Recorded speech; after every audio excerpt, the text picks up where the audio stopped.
शिकायत। नया आप बेदार शऊर एक लम्हा रुकना, सांस लेना और कहना, अच्छा ये एक ख्याल है लेकिन मैं ये ख्याल नहीं हूं, मैं तो वो हूं जो उसे सुन रहा है। बस यही एक लम्हे की बेदारी है। स्पिरिचुअल अवेकनिंग कोई नया इल्म नहीं देती। ये कोई नई किताब नहीं, कोई नया फलसफा नहीं, कोई नया नजरिया नहीं, बल्कि ये गलत शनाख्त खत्म करती है। आप खुद को समझते थे दिमाग बराबर। मैं अब आप जानते हैं दिमाग बराबर एक आलाम है, बराबर शऊर। दर्द कहाँ से आता है? एखर्ट टोले कहता है, इंसान को तकलीफ जिंदगी से नहीं होती, इंसान को तकलीफ जिंदगी के बारे में सोच से होती है। यानी वाकया नहीं तोड़ता, ख्याल तोड़ता है। लफ्ज़ नहीं जख्मी करते, तशरीह जख्मी करती है। रूहानी बेदारी का पहला निशान, जब आप ये जुमला दिल से महसूस करें, मैं अपने दिमाग का गुलाम नहीं, मैं उसका मालिक हूँ। उस दिन खामोशी बोलना शुरू कर देती है और शोर कम हो जाता है।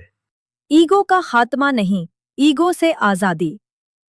बेदारी का मतलब ये नहीं आप ईगो को मार दें, बल्कि ये है आप ईगो को पहचान लें। जब ईगो बोले मुझे सही साबित होना है, आप मुस्कुरा कर कहें, अच्छा ये ईगो है। बस वहीं उसकी ताकत खत्म। पावर ऑफ नाउ का असल पैगाम। रूहानी बेदारी का दरवाजा सिर्फ एक है, अब का लम्हा। द प्रेजेंट मोमेंट, ना माजी में ना मुस्तकबिल में, सिर्फ अब। क्योंकि जो हकीकत में मौजूद है वो सिर्फ ये लम्हा है, बाकी सब कहानियां हैं, यादें हैं, अंदेशे हैं। एक खामोश मश्क अभी, इसी लम्हे। सांस अंदर लें, 2 सेकंड रुकें, सांस बाहर छोड़ें और खुद से कहें, इस लम्हे मुझे कोई मसला नहीं। अगर दिल मान ले तो समझ लें आपने बेदारी को चख लिया है। आखिरी जुमला। रूहानी बेदारी का मतलब है जिंदगी को बदलना नहीं, जिंदगी को देखने का जाविया बदलना। और जब जाविया बदलता है तो वही जिंदगी जो कल बोझ थी आज नेमत बन जाती है। खामोशी में सच बोलता है और शोर में सिर्फ जहन। दोस्तों, अब ये सिर्फ एक किताब नहीं रही, ये सिर्फ अल्फाज नहीं रहे, ये अब एक दावत है, एक फैसला है, एक नया आगाज है। पावर ऑफ नाउ हमें एक ही सच सिखाती है, जिंदगी मसला नहीं है, जिंदगी को मसला समझना असल मसला है। हम सारी उम्र कहाँ गुजारते हैं? या तो माजी में, काश ऐसा ना होता, या मुस्तकबिल में, जब सब ठीक हो जाएगा तब खुश होऊंगा। और इसी चक्कर में हम जिंदगी को मिस कर देते हैं। असल पैगाम, एखर्ट टोले हमें कहता है, तुम्हारी तकलीफ का सबब जिंदगी नहीं, तुम्हारी सोच है। तुम्हारी पहचान नहीं, तुम्हारा ईगो है। तुम्हारी आज़ादी मुस्तकबिल में नहीं, अब में है। आज से क्या बदलना है? आज से आपने 3 काम करने हैं। ऑब्जर्व करना है, रिएक्ट नहीं। गुस्सा आए, देखें। उदासी आए, महसूस करें। डिप्रेशन आए, उसे दुश्मन ना बनाएं, उसे समझें। माइंड को सुनना नहीं, माइंड को देखना है। जब जहन बोले तो नाकाम है, आप मुस्कुरा कर कहें, अच्छा ये एक ख्याल है, मैं ये नहीं हूँ। जिंदगी को पोस्टपोन करना बंद। ये मत कहें, जब ये हो जाएगा तब जीना शुरू करूंगा, क्योंकि सच ये है, जिंदगी कभी फ्यूचर में नहीं आती। जिंदगी हमेशा अब में होती है। एक आखिरी सवाल, अगर इस लम्हे आपके सांस चल रही है, दिल धड़क रहा है और आप ये आवाज़ सुन रहे हैं, तो खुद से पूछें,